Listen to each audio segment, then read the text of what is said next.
मंत्री महोदय के संबोधन की। माता की, भारत माता की, भारत माता की। मेरे प्यारे देशवासियों, मेरे परिवारजन, आज वो शुभ घड़ी है जब हम देश के लिए मर मिटने वाले, देश की आजादी के लिए अपना जीवन समर्पित करने वाले, आजीवन संघर्ष करने वाले, फांसी के तख्त पर चढ़कर के भारत मां की जय के नारे लगाने वाले अनगिनत आजादी के दीवानों को नमन करने का ये पर्व है, उनका पुण्य स्मरण करने का पर्व है। आजादी के दीवानों ने आज हमें आजादी के इस पर्व में स्वतंत्रता की सांस लेने के लिए सौभाग्य दिया है। यह देश उनका ऋणी है। ऐसे हर महापुरुष के प्रति हम अपना श्रद्धा भाव व्यक्त करते हैं। मेरे प्यारे देशवासियों, आज जो महानुभाव राष्ट्र रक्षा के लिए और राष्ट्र निर्माण के लिए पूरी लगन से, पूरी प्रतिबद्धता के साथ देश की रक्षा भी कर रहे हैं, देश को नई ऊंचाई पर ले जाने का प्रयास भी कर रहे हैं। चाहे वो हमारा किसान हो, हमारा जवान हो, हमारे नौजवानों का हौसला हो, हमारी माताओं बहनों का योगदान हो, दलित हो, पीड़ित हो, शोषित हो, वंचित हो, अभावों के बीच भी स्वतंत्रता के प्रति उसकी निष्ठा, लोकतंत्र के प्रति उसकी श्रद्धा, ये पूरे विश्व के लिए एक प्रेरक घटना है। मैं आज ऐसे सभी को आदरपूर्वक नमन करता हूं। प्यारे देशवासियों, इस वर्ष और पिछले कुछ वर्षों से प्राकृतिक आपदा के कारण हम सबकी चिंता बढ़ती चली जा रही है। प्राकृतिक आपदा में अनेक लोगों ने अपने परिवारजन खोए हैं, संपत्ति खोई है, राष्ट्र ने भी पारावार नुकसान भोगा है। मैं आज उन सब के प्रति अपनी संवेदना व्यक्त करता हूं और मैं उन्हें विश्वास दिलाता हूं कि यह देश इस संकट की घड़ी में उन सब के साथ खड़ा है। मेरे प्यारे देशवासियों, हम जरा आजादी के पहले के वो दिन याद करें। सैकड़ों साल की गुलामी, हर कालखंड संघर्ष का रहा। युवा हो, बुजुर्ग हो, किसान हो, महिला हो, आदिवासी हो, उन्होंने गुलामी के खिलाफ जंग लड़ते रहे, अविरत जंग लड़ते रहे। इतिहास गवाह है कि 1857 के स्वतंत्रता संग्राम जिसको हम याद करते हैं, उसके पूर्व भी हमारे देश के कई आदिवासी क्षेत्र थे जहां आजादी का जंग लड़ा जाता था। साथियों, गुलामी का इतना लंबा कालखंड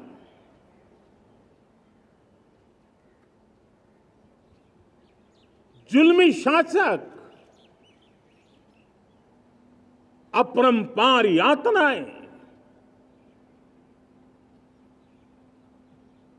सामान्य से सामान्य मानवीयों का विश्वास तोड़ने की हर तरकीब है।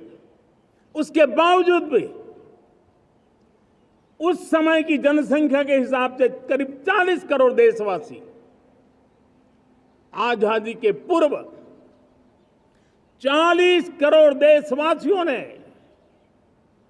वो जज्बा दिखाया, वो सामर्थ्य दिखाया, वो एक सपना लेकर के चले, एक संकल्प लेकर के चलते रहे, जूझते रहे। एक ही स्वर था, वंदे मातरम। एक ही सपना था, भारत की आजादी का। 40 करोड़ देशवासियों ने, और हमें गर्व है कि हमारी रगों में उन्हीं का खून है। वो हमारे पूर्वज थे। सिर्फ 40 करोड़ लोगों ने दुनिया की महासत्ता को उखाड़ करके फेंक दिया था, गुलामी की जंजीरों को तोड़ दिया था। अगर हमारे पूर्वज, जिनका खून हमारी रगों में है, आज हम तो 140 करोड़ है। अगर 40 करोड़ गुलामी की बेड़ियों को तोड़ सकते हैं, अगर 40 करोड़ आजादी के सपने को पूर्ण कर सकते हैं, आजादी लेकर के रह सकते हैं, तो 140 करोड़ देश के मेरे नागरिक, 140 करोड़ मेरे परिवारजन अगर संकल्प लेकर के चल पड़ते हैं, एक दिशा निर्धारित करके चल पड़ते हैं, कदम से कदम मिलाकर, कंधे से कंधा मिलाकर अगर चल पड़ते हैं, तो चुनौतियां कितनी भी क्यों ना हो, अभाव की मात्रा कितनी ही तीव्र क्यों ना हो, संसाधनों के लिए जूझने की नौबत हो, तो भी हर चुनौती को पार करते हुए हम समृद्ध भारत बना सकते हैं। हम 2047 विकसित भारत का लक्ष्य प्राप्त कर सकते हैं। अगर 40 करोड़ देशवासी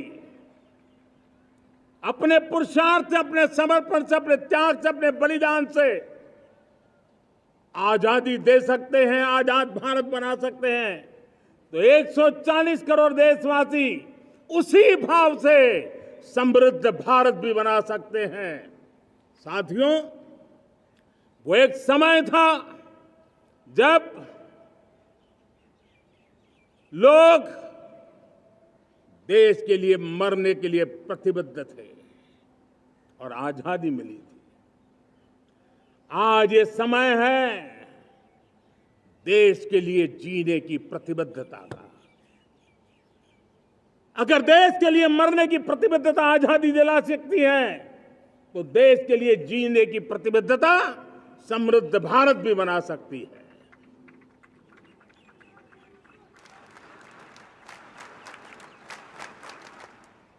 साथियों, विकसित भारत 2047 इस तरफ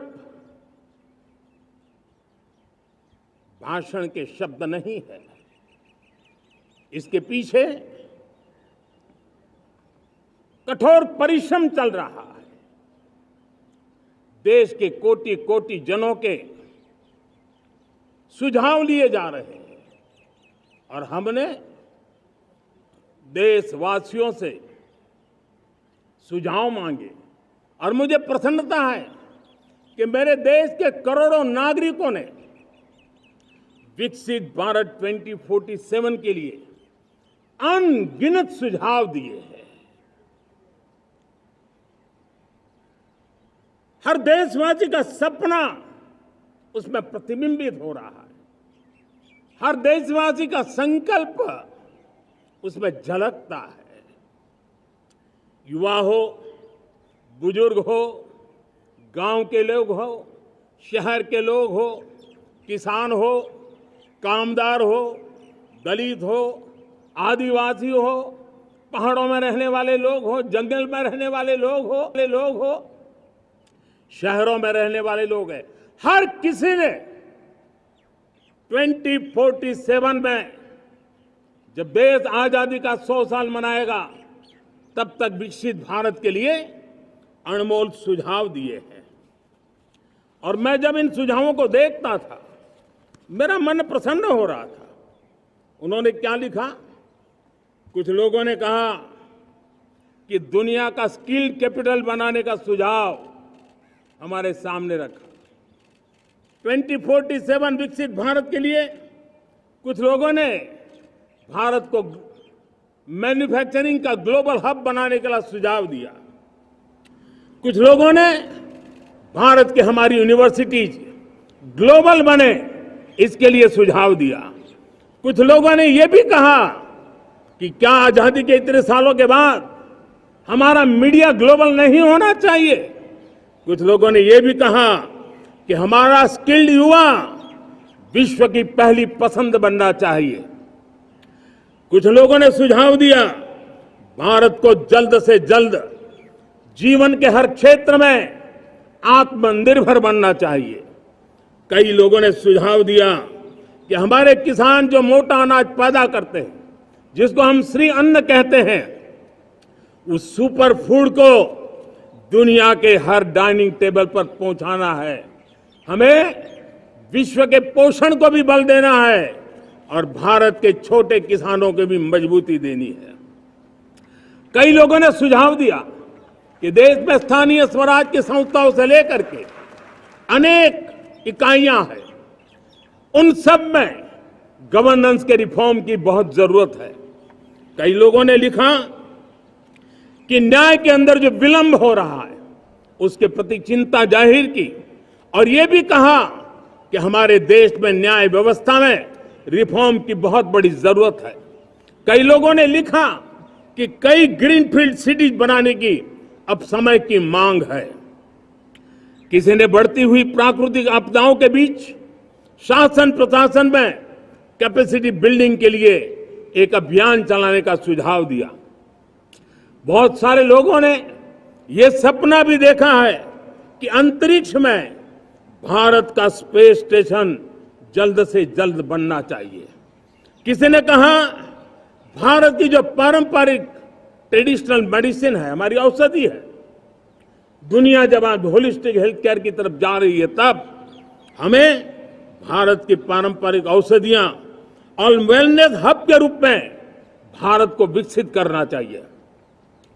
कोई कहते हैं कि अब देर नहीं होनी चाहिए, भारत जल्द से जल्द दुनिया की तीसरी सबसे बड़ी इकोनॉमी बनना चाहिए। साथियों, मैं इसलिए पढ़ रहा था कि मेरे देशवासियों ने सुझाव दिए, मेरे देश के सामान्य नागरिक ने ये सुझाव हमें दिए हैं। मैं समझता हूं जब देशवासियों की इतनी विशाल सोच हो, देशवासियों के इतने बड़े सपने हो, देशवासियों की इन बातों में जब संकल्प झलकते हो, तब हमारे भीतर एक नया संकल्प दृढ़ बन जाता है। हमारे मन में आत्मविश्वास नई ऊंचाई पर पहुंच जाता है। और साथियों, देशवासियों का ये भरोसा सिर्फ कोई इंटेलेक्चुअल डिबेट नहीं है, ये भरोसा अनुभव से निकला हुआ है। ये विश्वास लंबे कालखंड के परिश्रम की पैदावार है और इसलिए देश का सामान्य मानव याद करता है।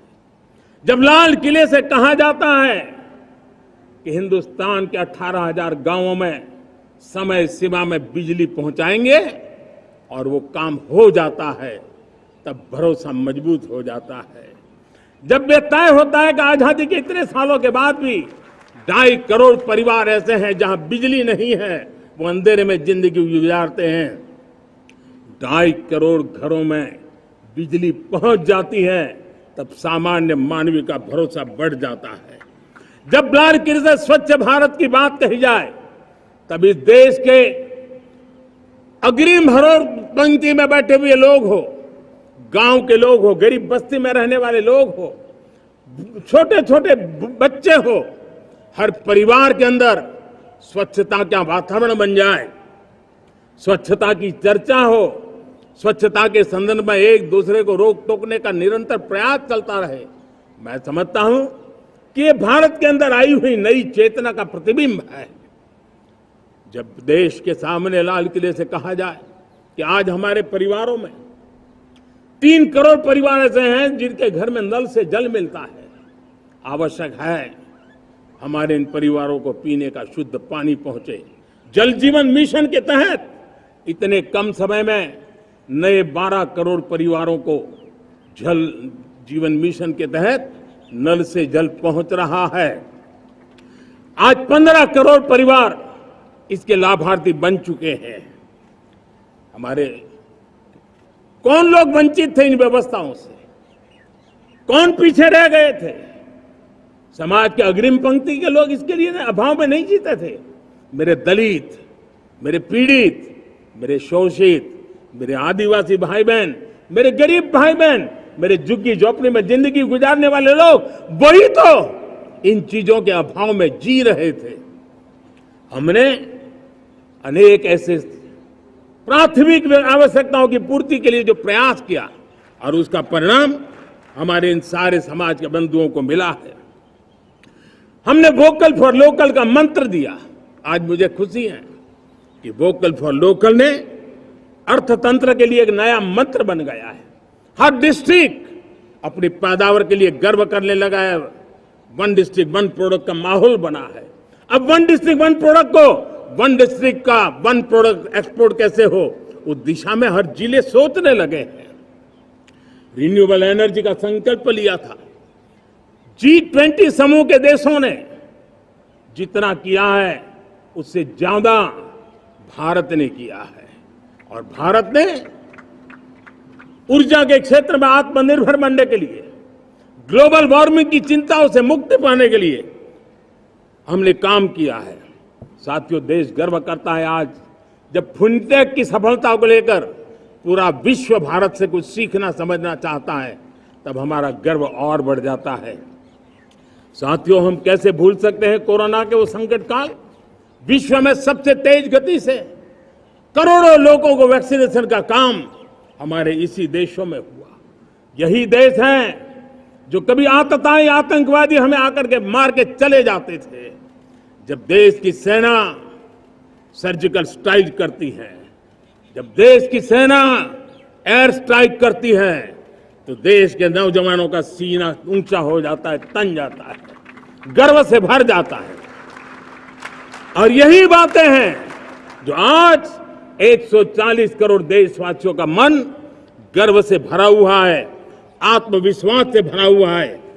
साथियों, इन सारी बातों के लिए एक सुविचारित प्रयास हुआ है। रिफॉर्म की परंपरा को सामर्थ्य दिया गया है, नक्कर तरीकों के, नक्कर लक्ष्य को लेकर के। और जब राजनीतिक नेतृत्व की संकल्प शक्ति हो, दृढ़ विश्वास हो, जब सरकारी मशीनरी उसको लागू करने के लिए समर्पण भाव से जुट जाती है, और जब देश के हर नागरिक उस सपने को पूरा करने के लिए, जन भागीदारी करने के लिए, जन आंदोलन बनाने के लिए आगे आता है, तब हमें निश्चित परिणाम मिलता ही रहता है। मेरे प्यारे देशवासियों, हम ये न भूलें कि इस देश उस परिस्थितियों से भी दशकों तक भी आजादी के बाद समय बिताया है, जब होती है, चलती है, अरे यार ये तो चलेगा, अरे हमें क्या मेहनत करने की जरूरत है, अरे मामला है अगली पीढ़ी दिखेगी, अरे हमको मौका मिला है यार, मौज कर लो, आगे वाला आगे का जाने, हमें क्या करना है, हम अपना समय निकाल दें, अरे नया करने जाओगे कोई बवाल उठ जाए, पता नहीं क्यों देश में एक स्टेटस को का माहौल बन गया था। जो है उसी से गुजारा कर लो, यही का माहौल बन गया था। और लोग तो कहते हैं अरे भाई छोड़ो, अब कुछ होने वाला नहीं है, चलो, ऐसा ही मन मर गया था। हमें इस मानसिकता को तोड़ना था, हमें विश्वास से भरना था, और हमने उस दिशा में प्रयास किया। कई लोग तो कहते थे अरे भाई अगली पीढ़ी के लिए काम हम अभी से क्यों करें, हम तो आज का देखें। लेकिन देश का सामान्य नागरिक ये नहीं चाहता, वो बदलाव के इंतजार में था, वो बदलाव चाहता था, उसकी ललक थी, लेकिन उसके सपनों को किसी ने तवज्जो नहीं दी, उसकी आशा आकांक्षाओं को अपेक्षाओं को तवज्जो नहीं दी गई, और उसके कारण वो मुसीबतों को झेलते हुए गुजारा करता रहा, वो रिफॉर्म्स का इंतजार करता रहा। हमें जिम्मेदारी दी गई और हमने बड़े रिफॉर्म्स जमीन पर उतारे। गरीब हो, मिडिल क्लास हो, हमारे वंचित लोग हो, हमारी बढ़ती जाती शहरी आबादी हो, हमारे नौजवानों के सपने हो, संकल्प हो, आकांक्षाएं हो, उनके जीवन में बदलाव लाने के लिए रिफॉर्म का मार्ग हमने चुना। और मैं देशवासियों को विश्वास दिलाना चाहता हूं, रिफॉर्म के प्रति हमारी जो प्रतिबद्धता है वो पिंक पेपर के एडिटोरियल के लिए सीमित नहीं है। हमारे रिफॉर्म्स की ये प्रतिबद्धता है, वो 4 दिन की वाहवाही के लिए नहीं है। हमारी रिफॉर्म्स की प्रक्रिया किसी मजबूरी में नहीं है, देश को मजबूती देने के इरादे से है। और इसलिए मैं आज कह सकता हूं, रिफॉर्म का हमारा मार्ग एक प्रकार से ग्रोथ की ब्लूप्रिंट बनी हुई है। ये हमारा रिफॉर्म, ये ग्रोथ, ये बदलाव, ये सिर्फ डिबेट क्लब के लिए, इंटेलेक्चुअल सोसाइटी के लिए, एक्सपर्ट लोगों के लिए सिर्फ चर्चा का विषय नहीं है। साथियों, हमने राजनीतिक मजबूरी के कारण नहीं किया है। हम जो कुछ भी कर रहे हैं वो राजनीति का भागा गुणा करके नहीं सोचते हैं। हमारा एक ही संकल्प होता है, नेशन फर्स्ट, नेशन फर्स्ट, राष्ट्रहित सुप्रीम, ये मेरा भारत महान बने, इसी संकल्प को लेकर के हम कदम उठाते हैं। साथियों, जब रिफॉर्म की बात आती है, एक लंबा परिवेश है। अगर मैं उसकी चर्चा में चला जाऊंगा तो शायद घंटों निकल जाएंगे, लेकिन मैं एक छोटा सा उदाहरण देना चाहता हूं। बैंकिंग क्षेत्र में जो रिफॉर्म हुआ, आप सोचिए बैंकिंग क्षेत्र का क्या हाल था। न विकास होता था, न विस्तार होता था, न विश्वास बढ़ता था। इतना ही नहीं, जिस प्रकार की कारनामे चले उसके कारण हमारे बैंक संकटों से गुजर रहे थे। हमने बैंकिंग सेक्टर को मजबूत बनाने के लिए अनेकविध रिफॉर्म्स किए, और आज उसका कारण हमारी बैंक विश्व में जो इन्हीं गुनी मजबूत बैंक हैं, उसमें भारतीय बैंकों ने अपना स्थान बनाया है। और जब बैंक मजबूत होती है ना, तब फॉर्मल इकोनॉमी की ताकत भी बढ़ती है। जब बैंक की व्यवस्था बन जाती है, जब सामान्य खास करके मध्यम वर्ग के परिवार की जो रिक्वायरमेंट होती है, उसको पूरा करने की सबसे बड़ी ताकत बैंकिंग सेक्टर में होती है। अगर उसको होम लोन चाहिए, उसको व्हीकल का लोन चाहिए, मेरे किसान को ट्रैक्टर के लिए लोन चाहिए, मेरे नौजवानों को स्टार्टअप के लिए लोन चाहिए, मेरे नौजवानों को कभी पढ़ने के लिए, एजुकेशन के लिए लोन चाहिए, किसी को विदेश जाने के लिए लोन चाहिए, ये सारी बातें उसे संभव होती है। मुझे तो खुशी है कि मेरे पशुपालक भी, मेरे मछली पालन करने वाले भाई बहन भी आज बैंकों से लाभ ले रहे हैं। मुझे खुशी है मेरे रेहड़ी पटरी वाले लाखों भाई बहन आज बैंक से साथ जुड़ करके अपनी नई ऊंचाइयों को प्राप्त कर रहे हैं और विकास की दिशा में वो भागीदार बन रहे हैं। हमारे एमएसएमईज, हमारे लघु उद्योग के लिए तो बैंक एक सबसे बड़ी सहायक होती है। उसको रोजमर्रा पैसों की जरूरत होती है अपने नित्य मर्जी पर प्रगति के लिए, और उस काम को हमारी मजबूत बैंकों के कारण संभव हुआ है। साथियों, दुर्भाग्य से हमारे देश में आजादी तो मिली, लेकिन लोगों को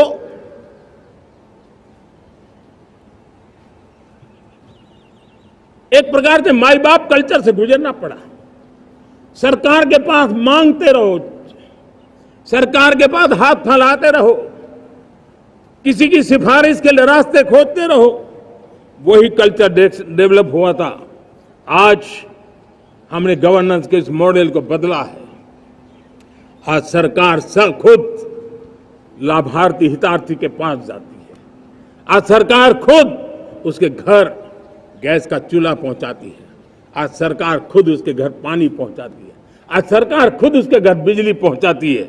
आज सरकार खुद उसको आर्थिक मदद दे करके विकास के नए आयामों को सर करने के लिए प्रेरित करती है, प्रोत्साहित करती है। आज सरकार खुद नौजवान के स्किल डेवलपमेंट के लिए अनेकविध कदम उठा रही है। साथियों, बड़े रिफॉर्म्स के लिए हमारी सरकार बहुत ही प्रतिबद्ध है और हम इसी के द्वारा देश में प्रगति की राह को चुनना चाहते हैं। साथियों, देश में नई व्यवस्थाएं बन रही है। देश को आगे ले जाने के लिए अनेक वित्त नीतियों को, अनेक वित्त पॉलिसीज को निरंतर बनाया जाए और नए सिस्टम पर देश का भरोसा भी बढ़ता रहता है, निरंतर बढ़ता रहता है। आज जो 20-25 साल का नौजवान है, जो 10 साल पहले जब 12-15 साल की उम्र का नौजवान था, उसने अपनी आंखों के सामने ये बदलाव देखा है। 10 साल के भीतर भीतर उसके सपनों को आकार मिला है, धार मिली है और उसके आत्मविश्वास में एक नई चेतना जगी है और वही देश का एक नया सामर्थ्य के रूप में उभरना है। आज विश्व भर में भारत की साख बढ़ी है, भारत के प्रति देखने का नजरिया बदला है। आज विश्व में युवाओं के लिए संभावनाओं के द्वार खुले हैं। रोजगार के अनगिनत नए अवसर जो शायद आजादी के इतने सालों के बाद भी नहीं आए थे, वो आज उनके दरवाजे पर दस्तक दे रहे हैं। संभावनाएं बढ़ती गई हैं, नए मौके बन रहे हैं।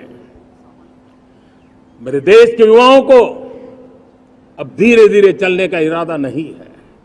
मेरा देश का नौजवान इंक्रीमेंटल प्रगति में विश्वास नहीं करता। मेरा देश का नौजवान छलांग मारने के मूड में है।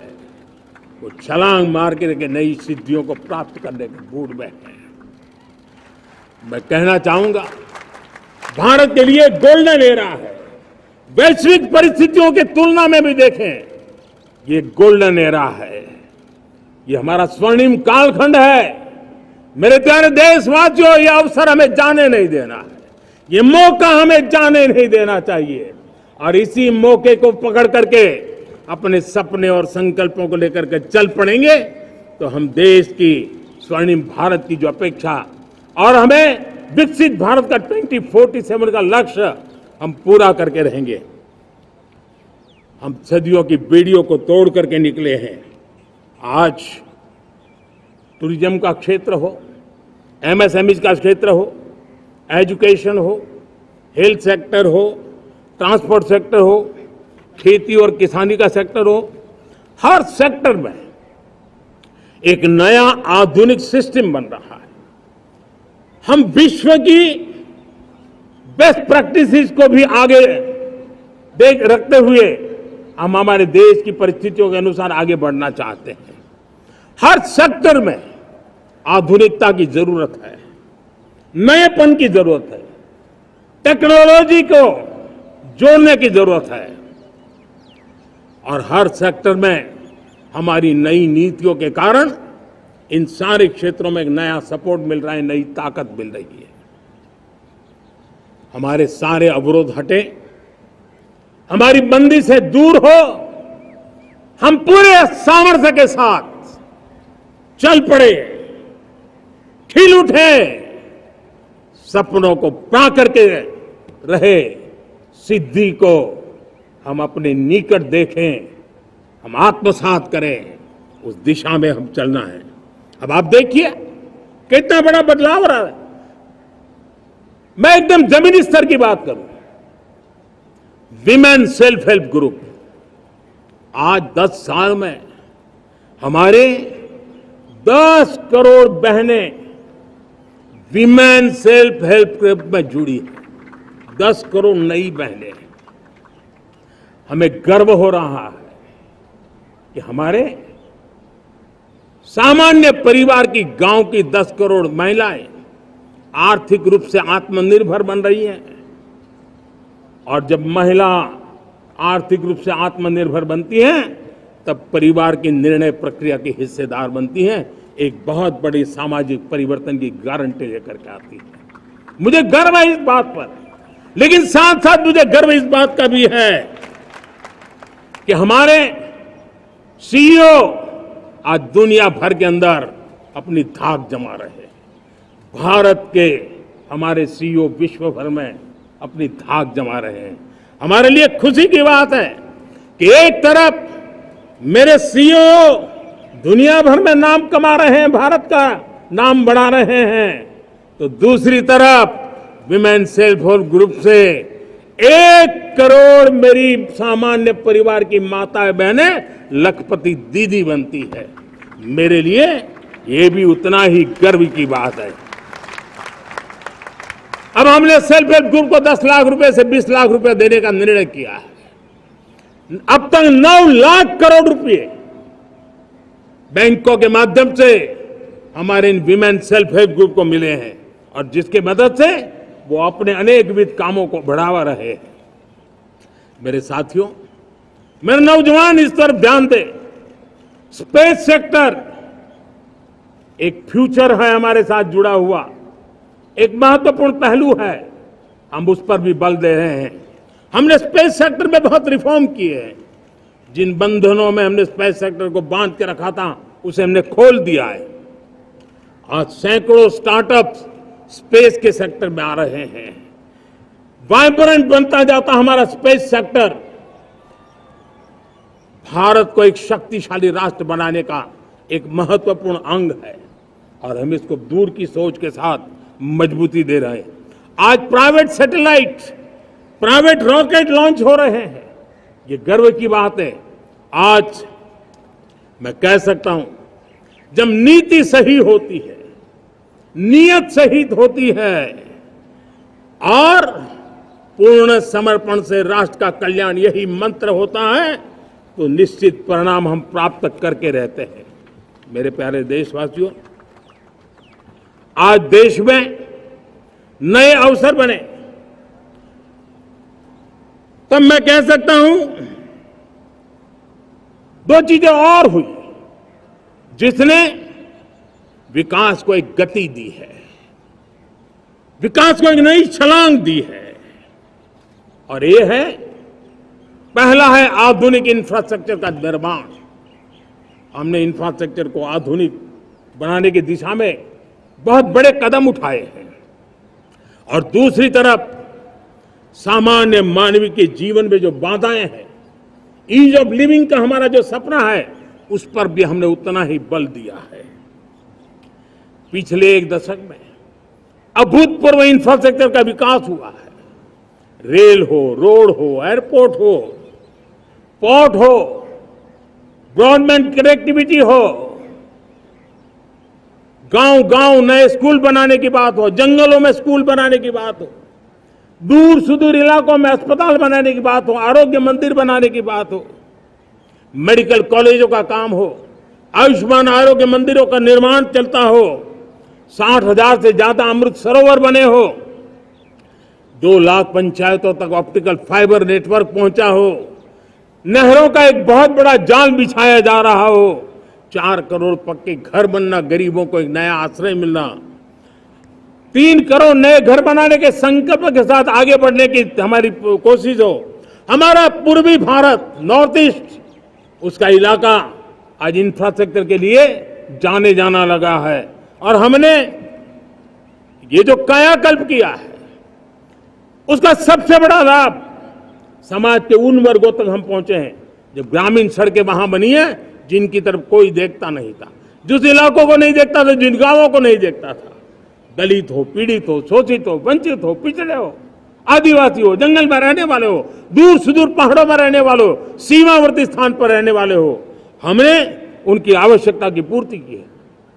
हमारे मछुआरे भाई बहनों की आवश्यकताओं को पूरा करना, हमारे पशुपालकों के जीवन को बदलना, एक प्रकार से सर्वांगीण विकास का प्रयास हमारी नीतियों में रहा, हमारी नीयत में रहा है, हमारे रिफॉर्म में रहा है, हमारे कार्यक्रमों में रहा है, हमारी कार्यशैली में रहा है। और उस सबसे बड़ा लाभ मेरे युवाओं को होता है। उनको नए नए अवसर मिलते हैं, नए नए क्षेत्र में कदम रखने का उसके लिए संभावनाएं बन जाती है, और वही तो सबसे ज्यादा रोजगार दे रहा है। और सबसे ज्यादा रोजगार प्राप्त करने का अवसर इन्हीं समय में उनको मिला है। हमारा जो मध्यम वर्गीय परिवार है, मध्यम वर्गीय परिवार को क्वालिटी ऑफ लाइफ, वो स्वाभाविक उसकी अपेक्षा रहती है। वो देश के लिए बहुत देता है, तो देश का भी दायित्व है कि उसकी जो क्वालिटी ऑफ लाइफ पे जो उसकी अपेक्षाएं हैं, सरकार की कठिनाइयों से मुक्ति की उसकी जो अपेक्षाएं हैं, उसको पूर्ण करने के लिए हम निरंतर प्रयास करते हैं। और मैंने तो सपना देखा है कि 2047 जब विकसित भारत का सपना होगा, तो उसकी एक इकाई ये भी होगी कि सामान्य मानव के जीवन में सरकार की दखलें कम हो, जहां सरकार की जरूरत हो वहां अभाव न हो, और जहां सरकार की बेकारण प्रभाव भी न हो, इस प्रकार की व्यवस्था पर हम प्रतिबद्ध हैं।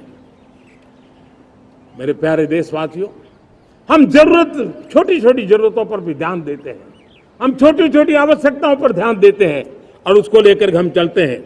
चाहे हमारे गरीब का घर का चूल्हा जलता रहे, गरीब की मां को कभी आंसू पी करके सोना न पड़े, और इसके लिए मुफ्त इलाज की योजना हमारी चल रही है।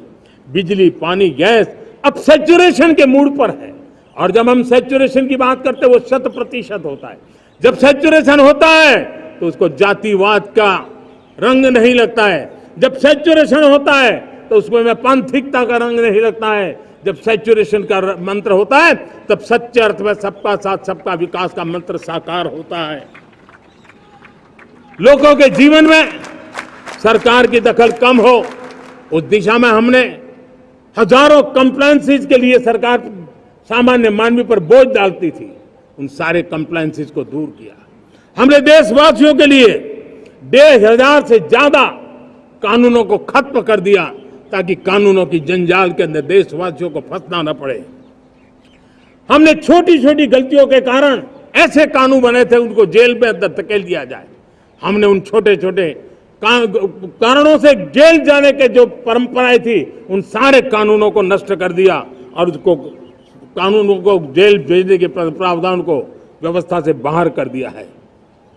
आज हमने जो आजादी की विरासत के गर्व की बात हम जो करते हैं, सदियों से हमारे पास जो क्रिमिनल लॉ थे, आज हमने उसको नए क्रिमिनल लॉ, जिसको हमने न्याय संहिता के रूप में, और जिसके मूल में दंड नहीं और नागरिक को न्याय, इस भाव को हमने प्रबल बनाया है।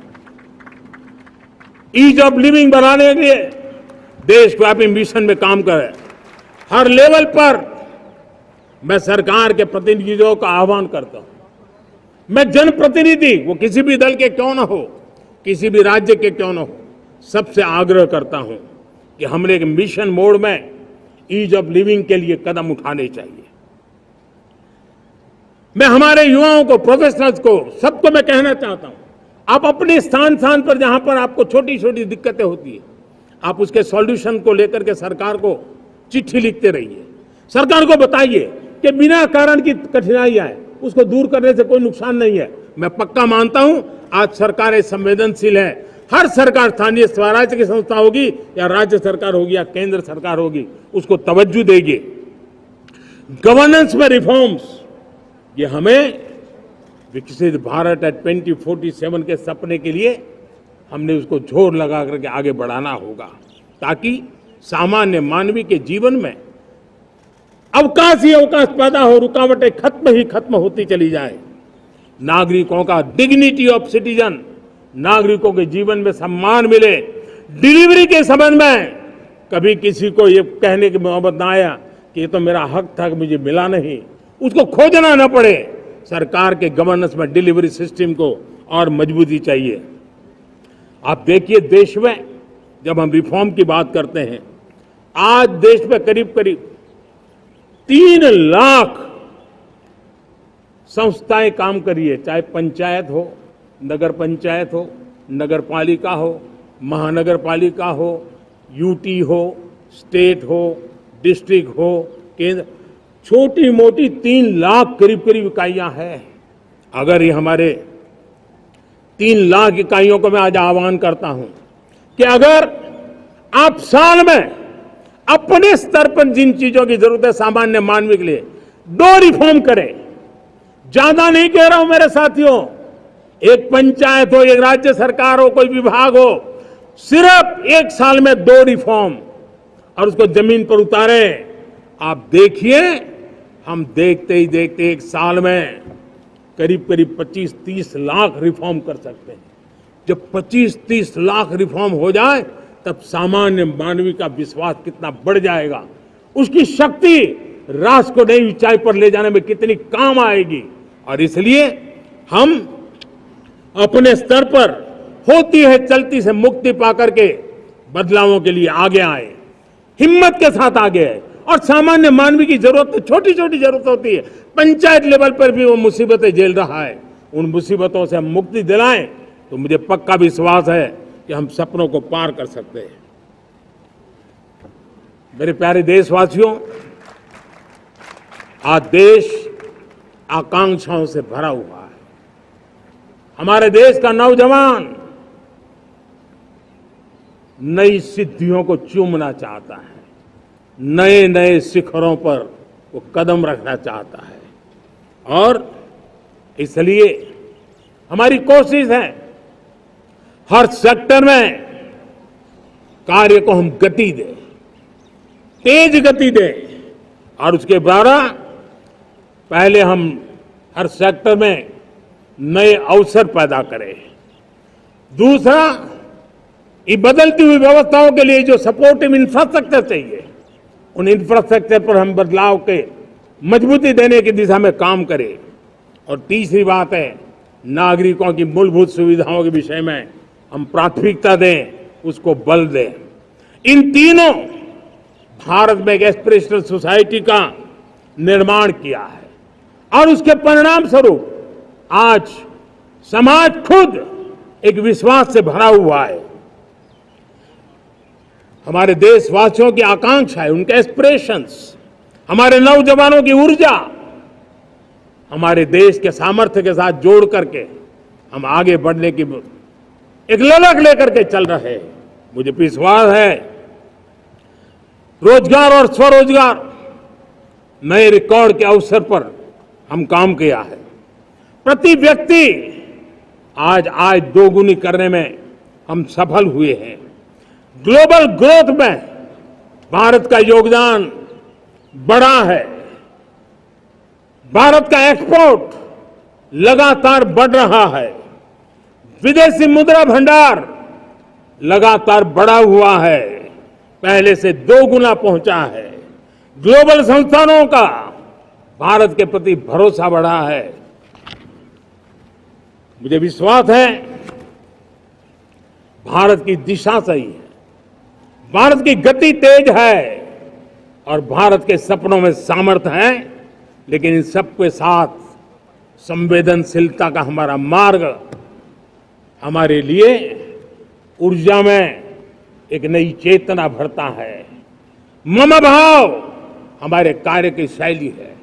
समभाव भी चाहिए, मम भाव भी चाहिए, उसको लेकर के हम चल रहे हैं। साथियों, मैं जब कोरोना काल को याद करता हूं, कोरोना की वैश्विक महामारी के बीच सबसे तेजी से इकोनॉमी को बेहतर बनाने वाला कोई देश है तो वो देश भारत है। तब लगता है कि हमारी दिशा सही है। जब जात पात मत पंथ ऊपर उठकर हर घर तिरंगा फहराया जाता है, तब लगता है देश की दिशा सही है। आज पूरा देश तिरंगा है, हर घर तिरंगा है। न कोई जात है, न कोई पात है, न कोई ऊंच है, न कोई नीच है, सभी भारतीय है। यही तो हमारी दिशा की ताकत है। जब हम 25 करोड़ लोगों को गरीबी से बाहर निकालते हैं, तब हमारा विश्वास पक्का हो जाता है कि हमने गति को बराबर मेंटेन किया है और सपनों को साकार करना दूर नहीं है।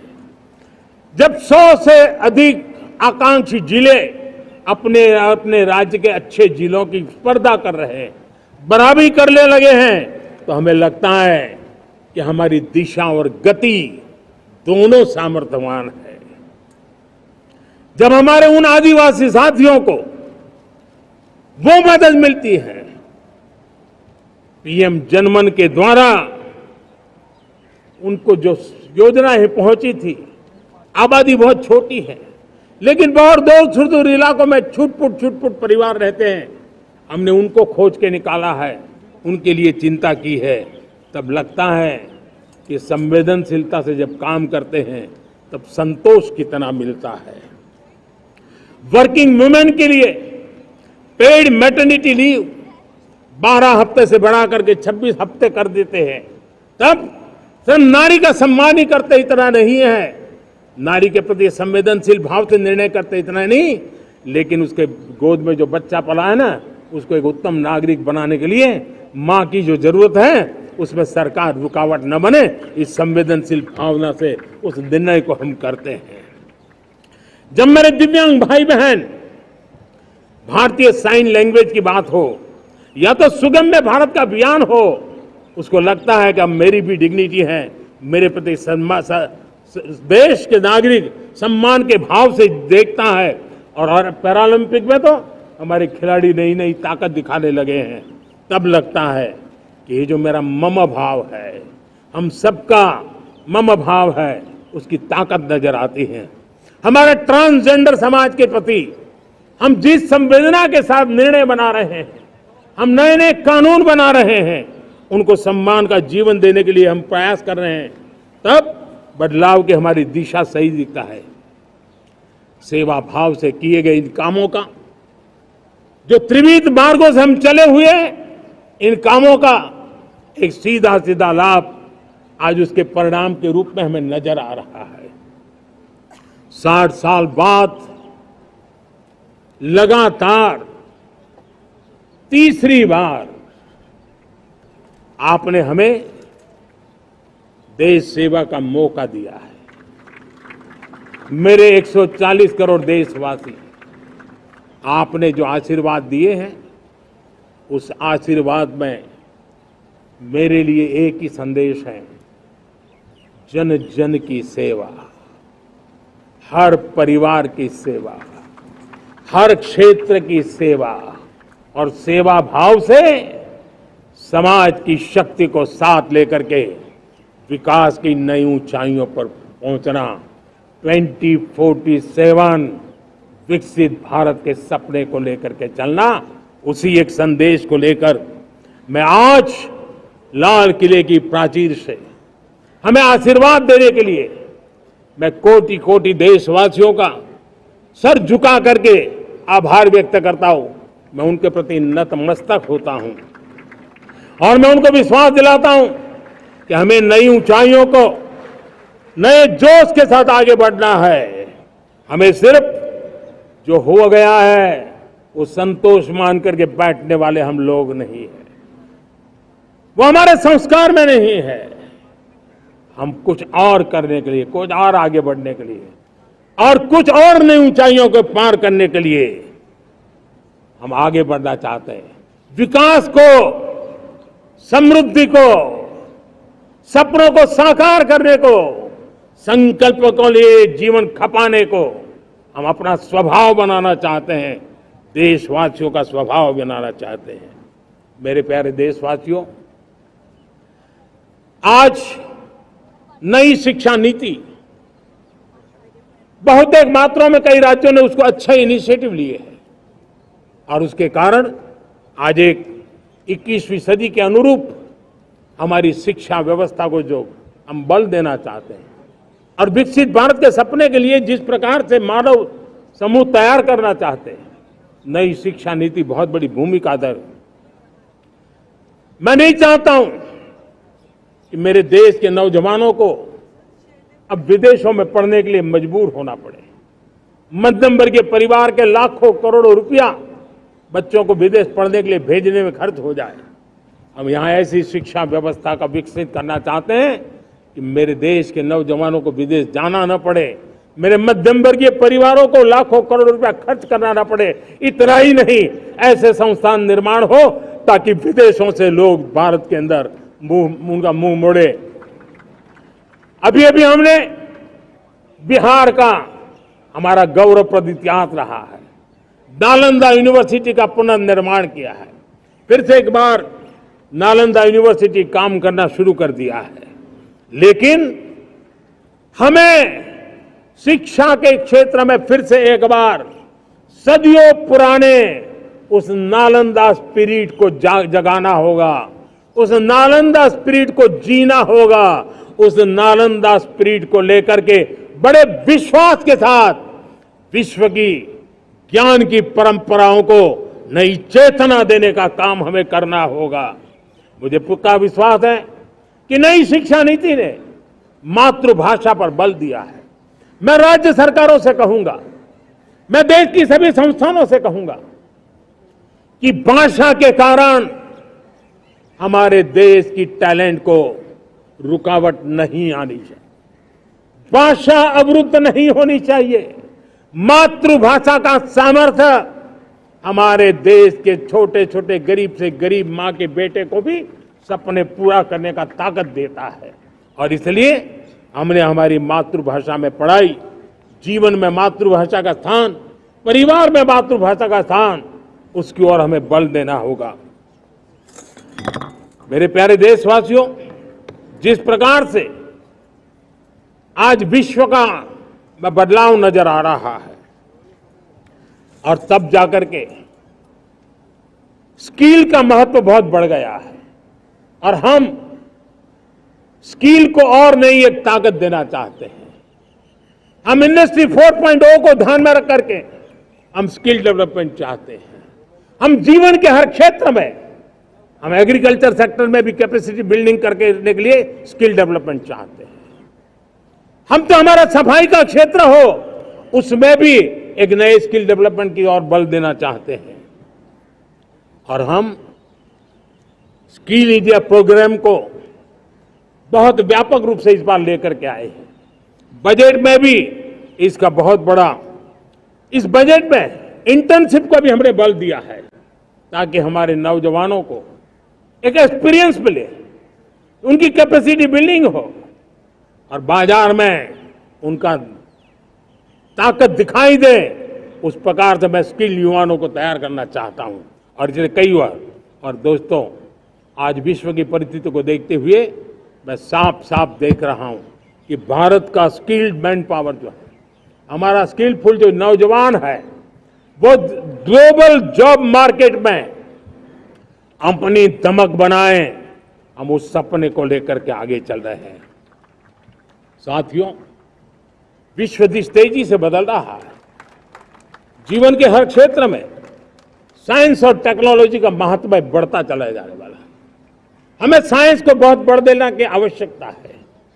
और मैंने देखा चंद्रयान की सफलता के बाद हमारे स्कूल कॉलेज के अंदर साइंस और टेक्नोलॉजी के प्रति एक नई रुचि का वातावरण बना है, नई दिलचस्पी बढ़ी है।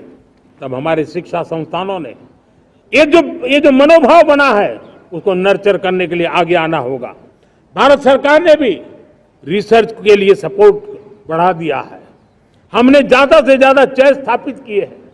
हमने नेशनल रिसर्च फाउंडेशन बना करके हमने उसको एक कानूनी परिवेश में ला करके स्थायी रूप से एक व्यवस्था विकसित की है ताकि रिसर्च को लेकर के निरंतर बल मिले और ये रिसर्च फाउंडेशन उस काम को करे।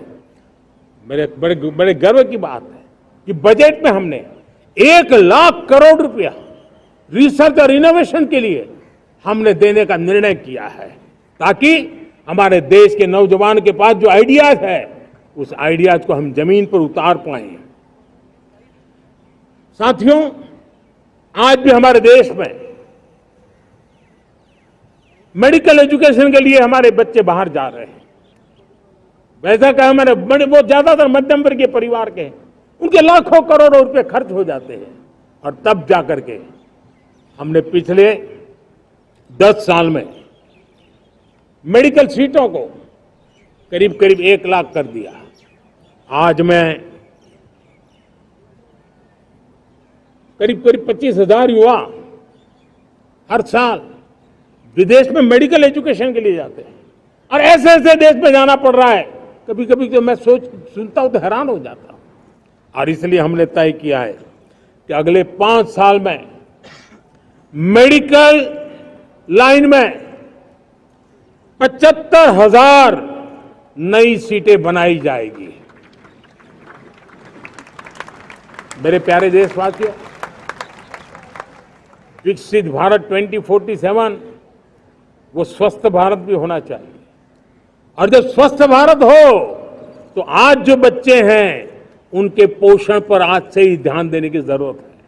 और इसलिए हमने विकसित भारत की जो पहली पीढ़ी है उनकी तरफ विशेष ध्यान दे करके हमने पोषण का एक अभियान चला है। हमने राष्ट्रीय पोषण मिशन शुरू किया है। पोषण को हमने प्राथमिकता दी है। मेरे प्यारे देशवासियों, हमारी कृषि व्यवस्था को ट्रांसफॉर्म करना बहुत जरूरी है, समय की मांग है। हम सदियों से जिस परंपरा में दबे हुए हैं, जकड़े हुए हैं, उससे मुक्ति पानी होगी। और हमारे किसानों को उसके लिए हम मदद भी दे रहे हैं। हम उसको ट्रांसफॉर्म करने की दिशा में लगातार काम करते आए हैं। आज आसान ऋण दे रहे हैं किसानों को, टेक्नोलॉजी की मदद दे रहे हैं। किसान जो पैदावार करता है उसको वैल्यू एडिशन के लिए हम काम कर रहे हैं। उसके लिए मार्केटिंग के लिए पूरा प्रबंध करते हैं ताकि उसको एंड टू एंड हर जगह पे हैंड होल्डिंग की व्यवस्था हो। उस दिशा में हम काम कर रहे हैं। आज जब धरती माता के प्रति सारा विश्व चिंतित है, जिस प्रकार से उर्वरक के कारण हमारी धरती माता की शहद दिनों दिन बिगड़ता जा रही है, हमारी धरती माता की उत्पादकता क्षमता खत्म होती चली जा रही है, कम होती चली जा रही है। और उस समय मैं मेरे देश के लाखों किसानों का आभार व्यक्त करना चाहता हूं जिन्होंने प्राकृतिक खेती का रास्ता चुना है और हमारी धरती माता की सेवा करने का भी उन्होंने बीड़ा उठाया है। और इस बार बजट में भी हमने प्राकृतिक खेती को बल देने के लिए बहुत बड़ी योजनाओं के साथ बहुत बड़ा बजट में प्रावधान किया है। मेरे प्यारे देशवासियों, आज दुनिया की स्थिति में देखता हूं, पूरा विश्व होलिस्टिक हेल्थ केयर की तरफ मुड़ रहा है। और तब उनको ऑर्गेनिक फूड ये उनकी प्रथम पसंद बनी है। आज विश्व के लिए ऑर्गेनिक फूड का अगर कोई फूड बास्केट बन सकता है तो मेरे देश का किसान बना सकता है, मेरा देश बन सकता है। और इसलिए हम आने वाले दिनों में उस सपने को लेकर के आगे चलना चाहते हैं ताकि ऑर्गेनिक फूड की जो विश्व की मांग है, उस ऑर्गेनिक फूड का बास्केट हमारा देश कैसे बने, किसानों का जीवन आसान बने, गांव में टॉप क्लास इंटरनेट कनेक्टिविटी मिले, किसानों को स्वास्थ्य सुविधाएं मिले, किसान के बच्चों को पढ़ने के लिए स्मार्ट स्कूल अवेलेबल हो, किसान के बच्चों को रोजगार उपलब्ध हो। छोटी छोटे खेती के टुकड़ों पर पूरा परिवार आज जीना बड़ा मुश्किल हो रहा है, तब उनके नौजवानों के लिए वो स्किल मिले ताकि उनके नए रोजगार मिले, नए आय के साधन बने। इसका एक कॉम्प्रिहेंसिव प्रयास हम कर रहे हैं। बीते वर्षों में वुमेन लेड डेवलपमेंट मॉडल पर हमने काम किया है। इनोवेशन हो, एम्प्लॉयमेंट हो, एंटरप्रेन्योरशिप हो, हर सेक्टर में महिलाओं के कदम बढ़ते जा रहे हैं। महिलाएं सिर्फ भागीदारी बढ़ा रही है ऐसा नहीं, महिलाएं नेतृत्व दे रही है।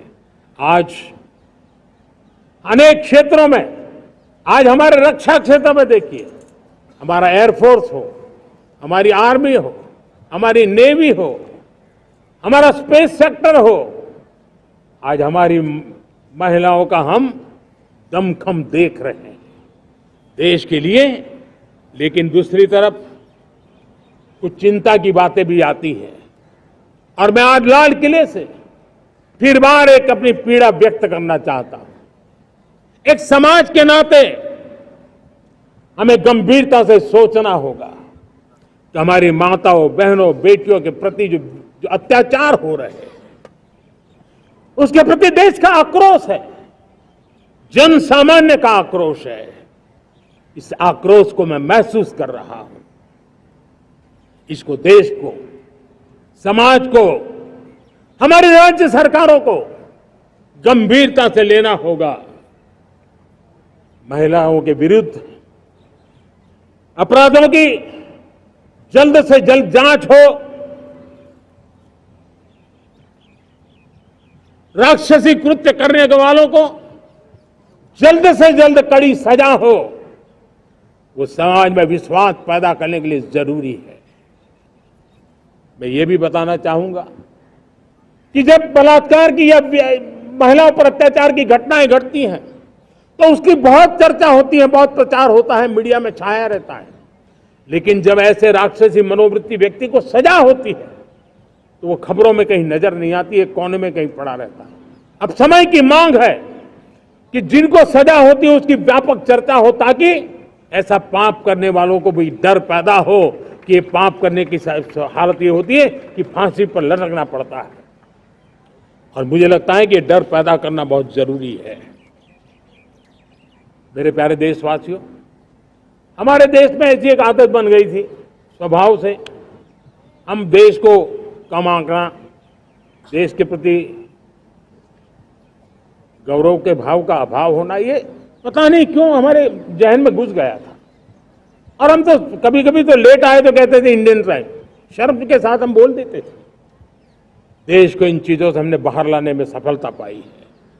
किसी जमाने में कहा जाता, अरे खिलौने भी बाहर से आते थे, वो दिन देखे हमने। आज मैं गर्व से कह सकता हूं कि मेरे देश के खिलौने दुनिया के बाजार में अपनी धमक लेकर के पहुंच रहे हैं। खिलौने हमारे एक्सपोर्ट होने शुरू हुए। तो एक जमाना था हम मोबाइल फोन इंपोर्ट करते थे। आज मोबाइल फोन का मैन्युफैक्चरिंग का इकोसिस्टम बना है, एक बहुत बड़ा हब बना है। और आज हम मोबाइल फोन दुनिया में एक्सपोर्ट करने लगे हैं। ये भारत की ताकत है। साथियों, भविष्य के साथ सेमीकंडक्टर जुड़ा हुआ है, आधुनिक टेक्नोलॉजी जुड़ी है, एआई जुड़ा हुआ है। हमने सेमीकंडक्टर मिशन पर काम शुरू किया है। हर उपकरण में मेड इन इंडिया चिप क्यों न हो, क्यों ये सपना मेरे देश का नौजवान देखे। टैलेंट यहां है, सारे इस प्रकार के रिसर्च काम हिंदुस्तान में होते हैं। तो अब प्रोडक्शन भी हिंदुस्तान में होगा, सेमीकंडक्टर का काम भी हिंदुस्तान में होगा। और हम एंड टू एंड सॉल्यूशन दुनिया को देने की ताकत रखते हैं और हम उसको साथियों, एक जमाना हमने देखा है 2G के लिए हम कैसा संघर्ष करते थे। आज हर उपकरण में हम देख रहे हैं, हम तेजी से आगे बढ़े।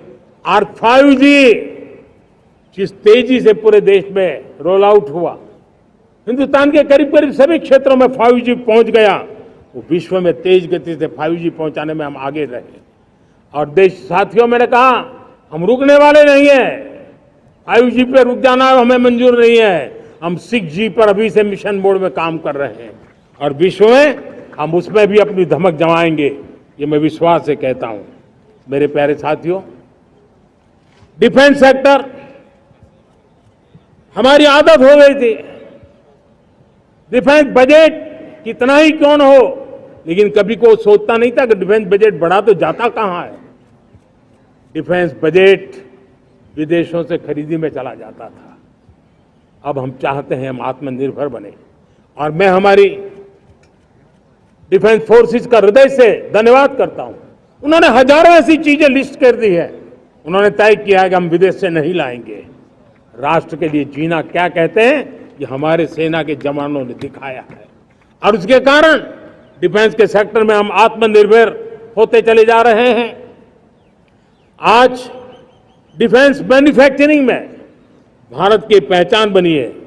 और मैं आज खुशी से कह सकता हूं कि जो देश कभी डिफेंस की हर छोटी मोटी चीज बाहर से लाता था, आज धीरे धीरे दुनिया के कई देशों में हम जो डिफेंस के इक्विपमेंट मैन्युफैक्चर कर रहे हैं वो हम एक्सपोर्ट करने लगे हैं।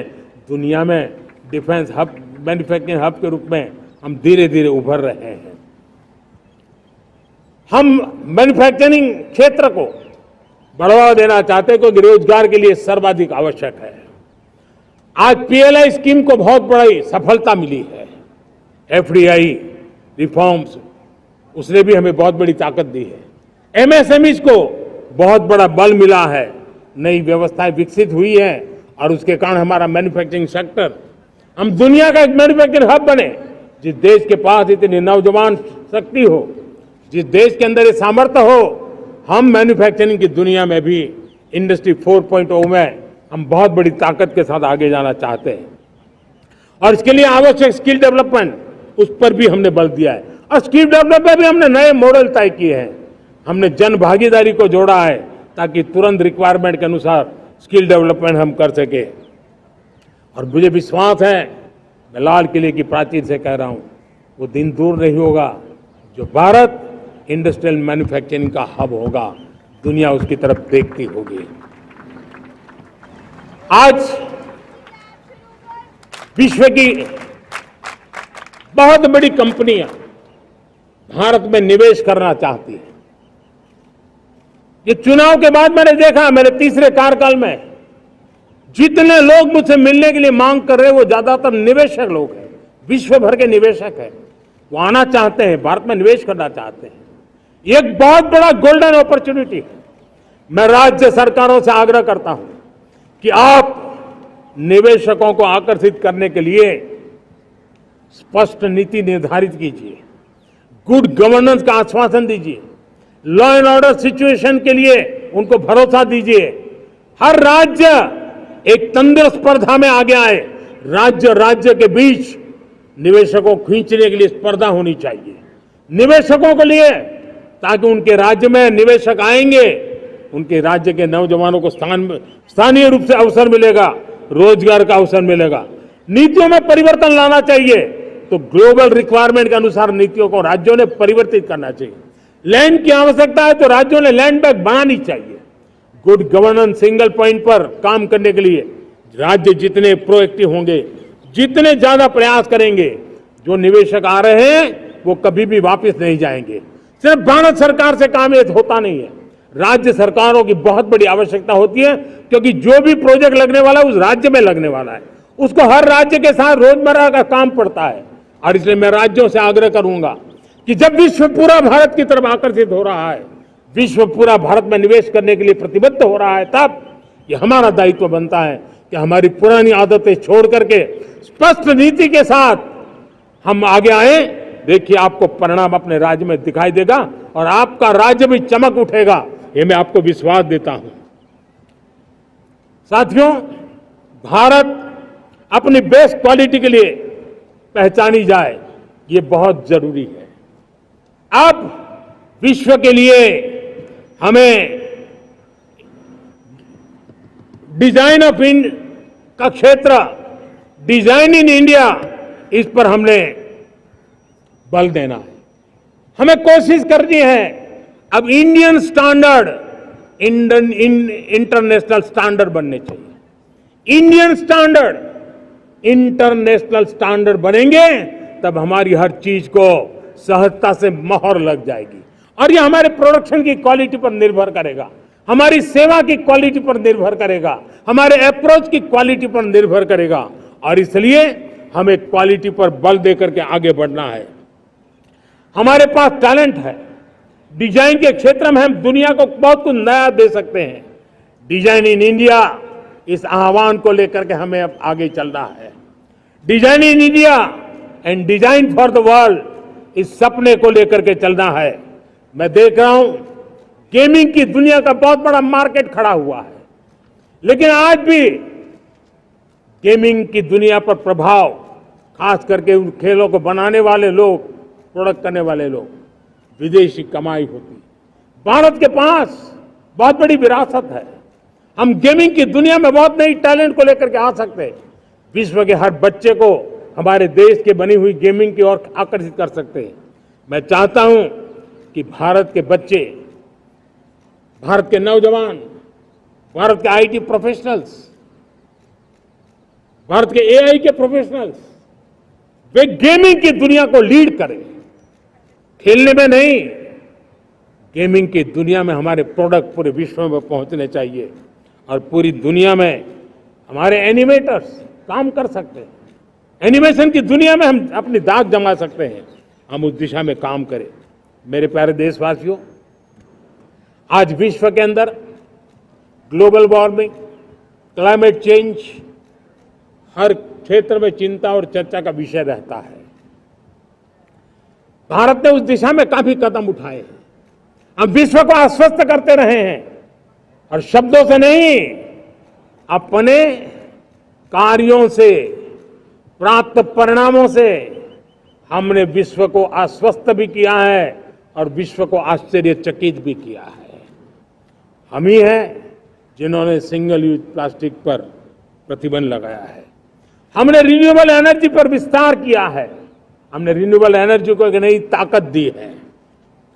आने वाले कुछ वर्षों में हम नेट जीरो फ्यूचर की ओर आगे बढ़ रहे हैं। मुझे याद है पेरिस अकॉर्ड में जिन देशों ने अपने लक्ष्य निर्धारित किए थे, आज मैं लाल किले की प्राचीर से मेरे देशवासियों की ताकत दुनिया को बताना चाहता हूं।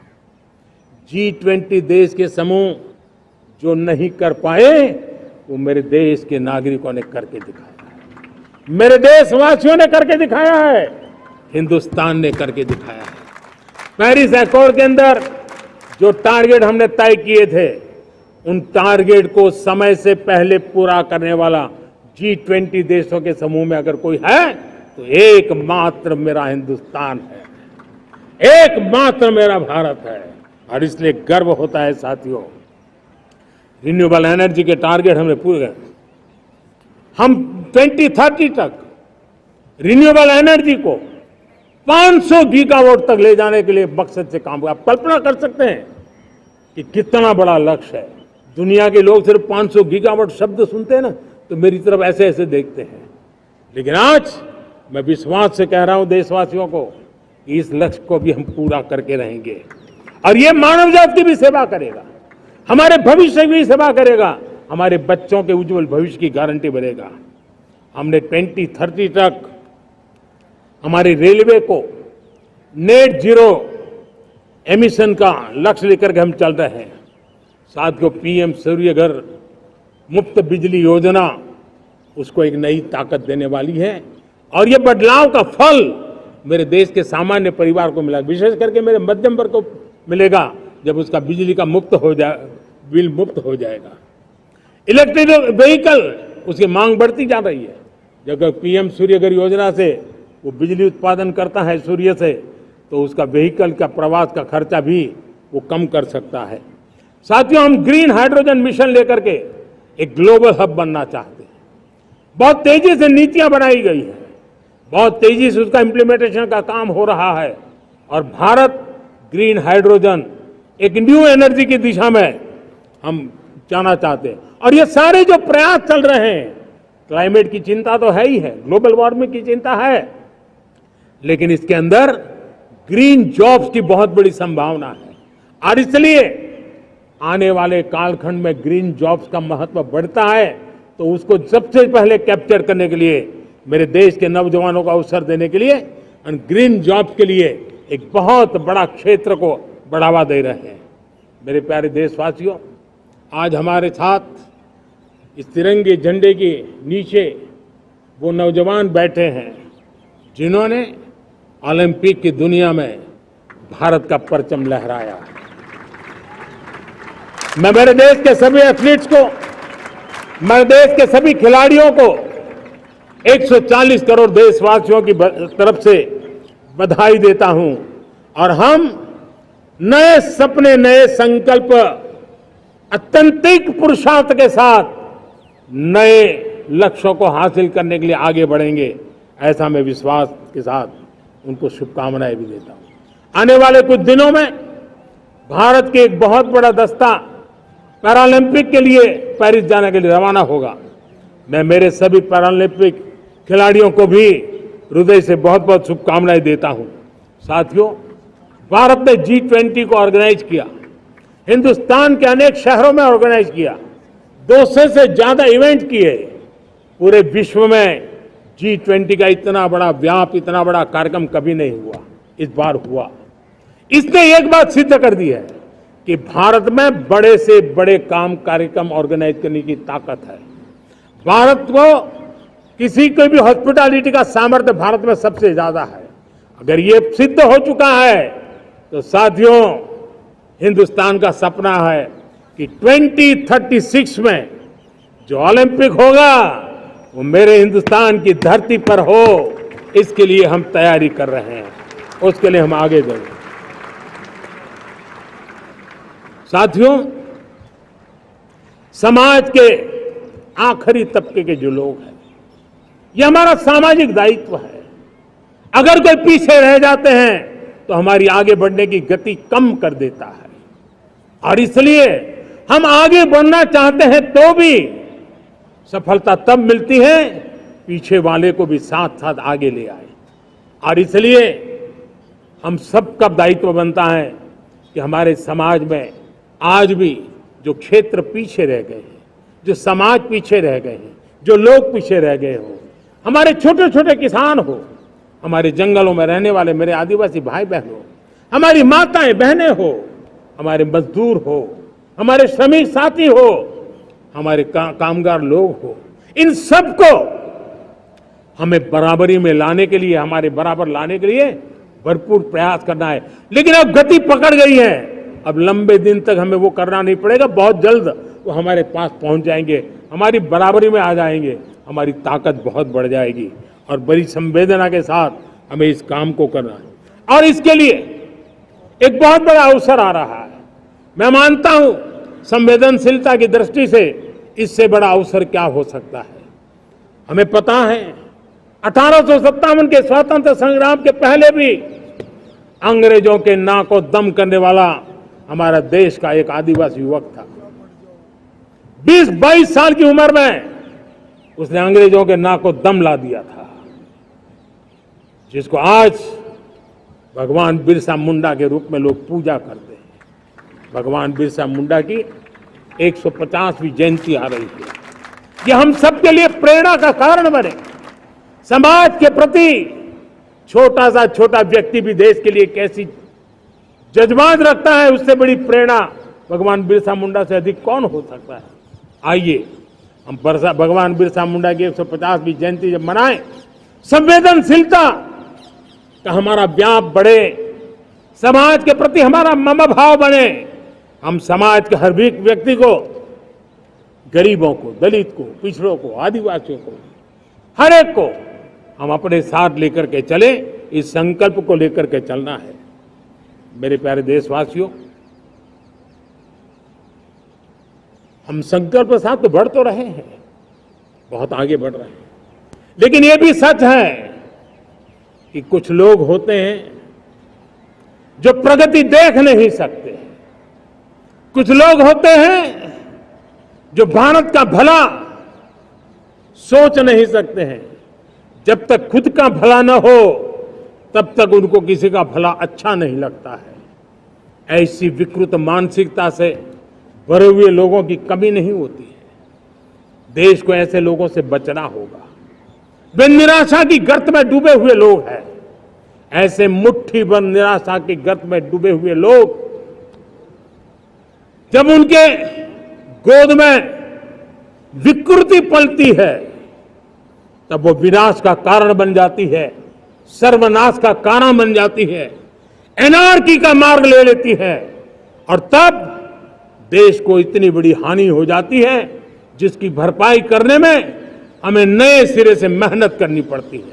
इसलिए ऐसे जो छुटपुट निराशावादी तत्व होते हैं, वो सिर्फ निराशा इतना नहीं है, उनकी गोद में विकृति पल रही है। ये विकृति विनाश के, सर्वनाश के सपने देख रही है, ताने बाने जोड़ने की प्रयासों में लगी हुई है। देश को इसे समझना होगा। लेकिन मैं देशवासियों को कहना चाहता हूं कि हम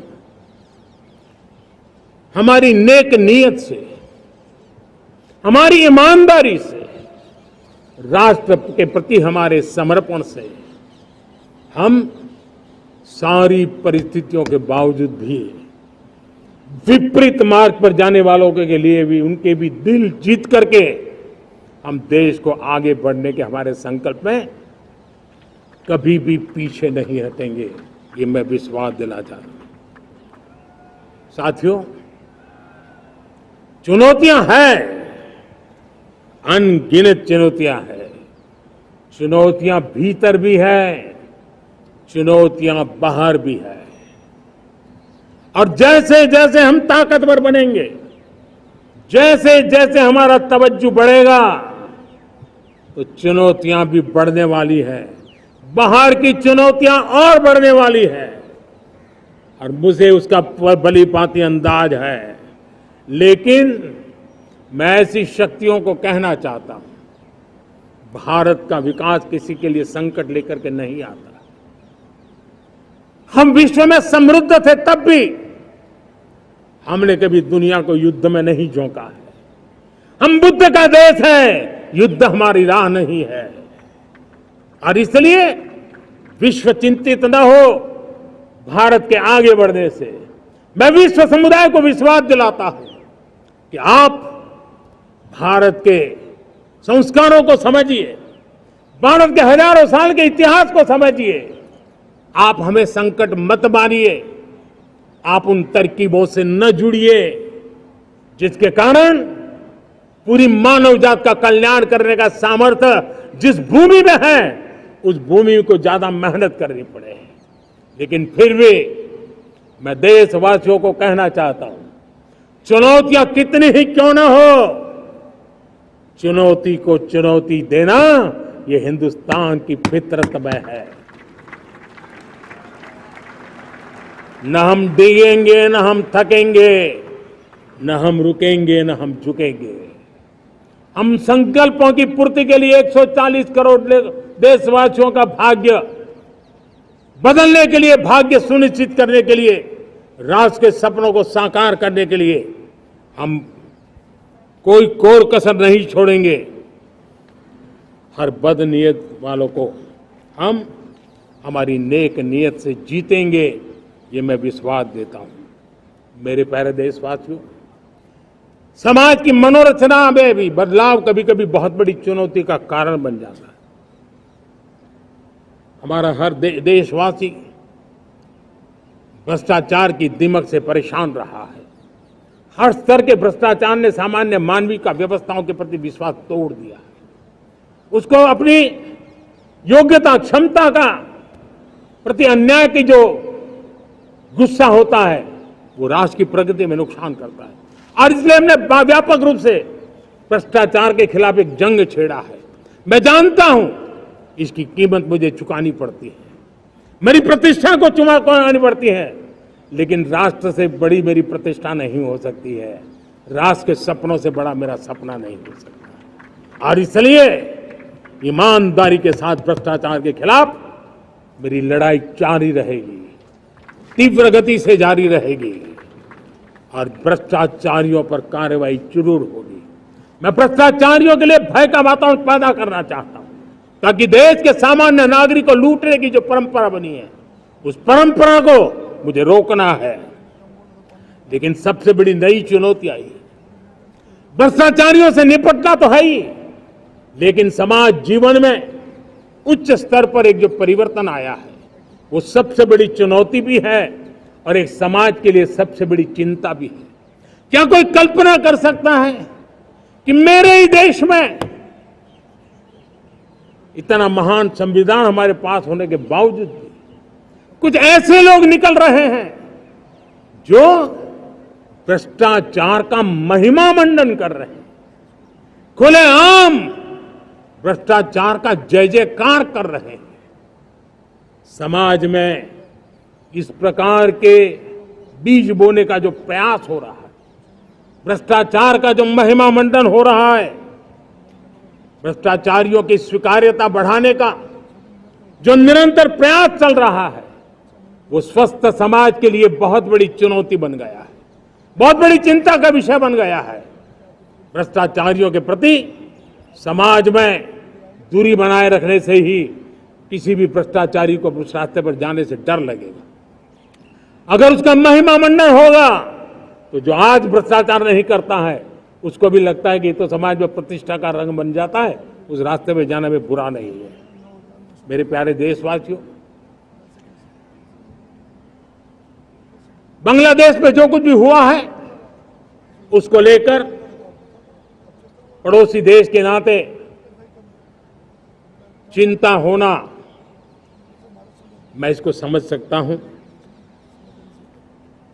मैं आशा करता हूं कि वहां पर हालात जल्द ही सामान्य होंगे। खास करके 140 करोड़ देशवासियों की चिंता कि वहां हिंदू, वहां के अल्पसंख्यक, उस समुदाय की सुरक्षा सुनिश्चित हो। भारत हमेशा चाहता है कि हमारे पड़ोसी देश सुख और शांति के मार्ग पर चले। शांति के प्रति हमारा कमिटमेंट है, हमारे संस्कार है। हम आने वाले दिनों में बांग्लादेश की विकास यात्रा में हमेशा हमारा शुभचिंतन ही रहेगा, क्योंकि हम मानव जाति की भलाई सोचने वाले लोग हैं। मेरे प्यारे देशवासियों, हमारे संविधान को 75 वर्ष हो रहे हैं। भारत के संविधान के 75 वर्ष की यात्रा देश को एक बनाना, देश को श्रेष्ठ बनाने में बहुत बड़ी भूमिका रही है। भारत के लोकतंत्र को मजबूती देने में हमारे देश के संविधान की बहुत बड़ी भूमिका रही। हमारे देश के दलित, पीड़ित, शोषित, वंचित को सुरक्षा देने का बहुत बड़ा काम हमारे संविधान ने किया है। अब जब संविधान के 75 वर्ष हम मनाने जा रहे हैं, तब हम देशवासियों ने संविधान में निर्दिष्ट कर्तव्य के भाव पर बल देना बहुत जरूरी है। और जब मैं कर्तव्य की बात करता हूं, तब मैं सिर्फ नागरिकों पर बोझ बनाना नहीं चाहता। कर्तव्य केंद्र सरकार के भी है, कर्तव्य केंद्र सरकार के हर मुलाजिम के भी है, कर्तव्य राज्य सरकारों के भी है, राज्य सरकार के हर मुलाजिम के हैं, कर्तव्य हर स्थानीय स्वराज संस्था के हैं, चाहे पंचायत हो, नगर पालिका हो, महानगर पालिका हो, तहसील हो, जिला हो, हर किसी के कर्तव्य है। लेकिन साथ साथ 140 करोड़ देशवासियों की कर्तव्य है। अगर हम सब मिल करके अपने कर्तव्यों का निर्वाह करेंगे तो हम अपने आप औरों के अधिकारों की रक्षा करने के लिए निमित्त बनेंगे। और जब कर्तव्य का पालन होता है तब अधिकारों की रक्षा निहित होती है, उसके लिए कोई अलग से प्रयास करने की जरूरत नहीं पड़ जाती है। मैं चाहता हूं कि हमारे इस भाव को लेकर के हम चलेंगे, हमारा लोकतंत्र भी मजबूत होगा, हमारा सामर्थ्य और बढ़ेगा और हम एक नई शक्ति के साथ आगे बढ़ेंगे। मेरे प्यारे देशवासियों, हमारे देश में सुप्रीम कोर्ट ने बार बार यूनिफॉर्म सिविल कोड को लेकर जो चर्चा की है, अनेक बार आदेश दिए हैं, क्योंकि देश का एक बहुत बड़ा वर्ग मानता है और उसमें सच्चाई भी है कि जिस सिविल कोड को हम लेकर के जी रहे हैं, वो सिविल कोड सचमुच में तो एक प्रकार का कम्युनल सिविल कोड है, भेदभाव करने वाला सिविल कोड है। ऐसे सिविल कोड से जब संविधान के 75 वर्ष मना रहे हैं और संविधान की भावना भी जो हमें कहती है करने के लिए, देश की सुप्रीम कोर्ट भी हमें कहती है करने के लिए, और तब जो संविधान निर्माताओं का सपना था, उस सपने को पूरा करना हम सबका दायित्व है। और मैं मानता हूं इस गंभीर विषय पर देश में चर्चा हो, व्यापक चर्चा हो, हर कोई अपने विचारों को लेकर के आए और उन कानूनों को, जो कानून धर्म के आधार पर देश को बांटते, जो ऊंच नीच का कारण बन जाते हैं, ऐसे कानूनों को आधुनिक समाज में कोई स्थान नहीं हो सकता है।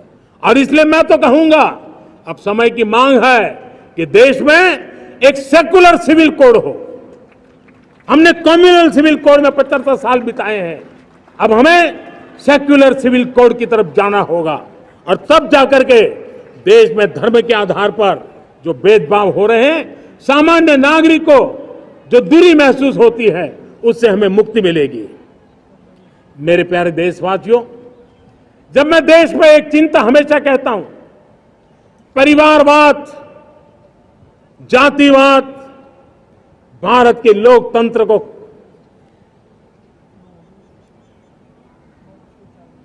बहुत नुकसान कर रहा है। देश को, लोक राजनीति को हमें परिवारवाद और जातिवाद से मुक्ति दिलानी होगी। आज मैं देख रहा हूं मेरे सामने जो नौजवान है, उसमें लिखा हुआ है माय भारत, जिस संगठन का नाम है उसकी चर्चा लिखी है, यहां बहुत बढ़िया तरीके से लिखा हुआ है। माय भारत के अनेक मिशन है। एक मिशन ये भी है कि हम जल्द से जल्द देश में राजनीतिक जीवन में जनप्रतिनिधि के रूप में 1 लाख ऐसे नौजवानों को आगे लाना चाहते हैं। शुरुआत में 1 लाख नौजवानों को आगे लाना चाहते हैं, जिनके परिवार में किसी का भी कोई राजनीतिक बैकग्राउंड न हो, जिसके माता पिता भाई बहन चाचा मामा मामी कभी भी राजनीति में नहीं रहे, किसी भी पीढ़ी में नहीं रहे, ऐसे होनहार नौजवानों को फ्रेश ब्लड 1 लाख, चाहे वो पंचायत में आए, चाहे नगर पालिका में आए, चाहे जिला परिषदों में आए, चाहे विधानसभा में आए, लोकसभा में आए, 1 लाख नए नौजवान, कोई भी प्रकार का पूर्व का राजनीतिक इतिहास उनके परिवार का ना हो, ऐसे फ्रेश लोग राजनीति में आए, ताकि जातिवाद से मुक्ति मिले, परिवारवाद से मुक्ति मिले, लोकतंत्र को समृद्धि मिले। और जरूरी नहीं है कि एक दल में जाए, उनको जो पसंद हो दल में जाए, वो दल में जाकर के वो जनप्रतिनिधि बनकर के आगे आए। देश तय करके चले कि आने वाले दिनों में 1 लाख ऐसे नौजवान जो परिवार राजनीति से दूर दूर का संबंध नहीं है, ऐसे फ्रेश ब्लड आएंगे तो सोच भी नहीं आएगी, सामर्थ्य भी नहीं आएगा, लोकतंत्र समृद्ध होगा। और इसलिए हमें इस दिशा में आगे होना है। और मैं चाहूंगा कि देश ने बार बार चुनाव इस देश की प्रगति में रुकावट बन रहे हैं, गतिरोध पैदा कर रहे हैं। आज कोई भी योजना को चुनाव के साथ जोड़ देना आसान हो गया है, क्योंकि हर 3 महीने 6 महीने कहीं न कहीं चुनाव चल रहा है। कोई भी योजना जाहिर करोगे आप तो मीडिया में देखेंगे, चुनाव आया तो फलाना हो गया, चुनाव आया तो फलाना हो गया। हर काम को चुनाव के रंग से रंग दिया गया है। और इसलिए देश में व्यापक चर्चा हुई है, सभी राजनीतिक दलों ने अपने विचार रखे हैं। एक कमेटी ने बहुत बढ़िया अपना रिपोर्ट तैयार किया है। 1 नेशन 1 इलेक्शन के लिए देश को आगे आना होगा।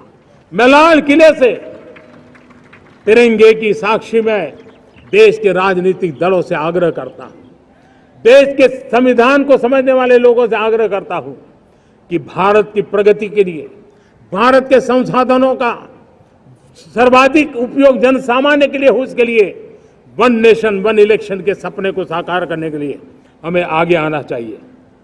मेरे प्यारे देशवासियों, भारत का स्वर्णिम कालखंड है। 2047 विकसित भारत, ये हमारी प्रतीक्षा कर रहा है। बाधाएं, रुकावटें, चुनौतियां, उसको परास्त करके एक दृढ़ संकल्प के साथ ये देश चलने के लिए प्रतिबद्ध है। और साथियों, मैं साफ देख रहा हूं, मेरे विचारों में कोई झिझक नहीं है, मेरे सपनों के सामने कोई पर्दा नहीं है। मैं साफ साफ देख सकता हूं कि यह देश 140 करोड़ देशवासियों के परिश्रम से, हमारे पूर्वजों का खून हमारी रगों में है, अगर वो 40 करोड़ लोग आजादी के सपनों को पूर्ण कर सकते हैं तो 140 करोड़ देशवासी समृद्ध भारत के सपने को साकार कर सकते हैं। 140 करोड़ देशवासी विकसित भारत के सपने को साकार कर सकते हैं। और मैंने पहले भी कहा था कि मेरे तीसरे टर्म में देश तीसरी इकोनॉमी तो बनेगा ही, लेकिन मैं 3 गुना काम करूंगा, 3 गुना तेज गति से काम करूंगा, 3 गुना व्यापकता से काम करूंगा, ताकि देश के लिए जो सपने हैं वो बहुत निकट में पूरे हो। मेरा हर पल देश के लिए है, मेरा हर क्षण देश के लिए है, मेरा कण कण सिर्फ और सिर्फ मां भारती के लिए है। और इसलिए 24/7 और 2047 इस प्रतिबद्धता के साथ आइए मैं देशवासियों का आह्वान करता हूं।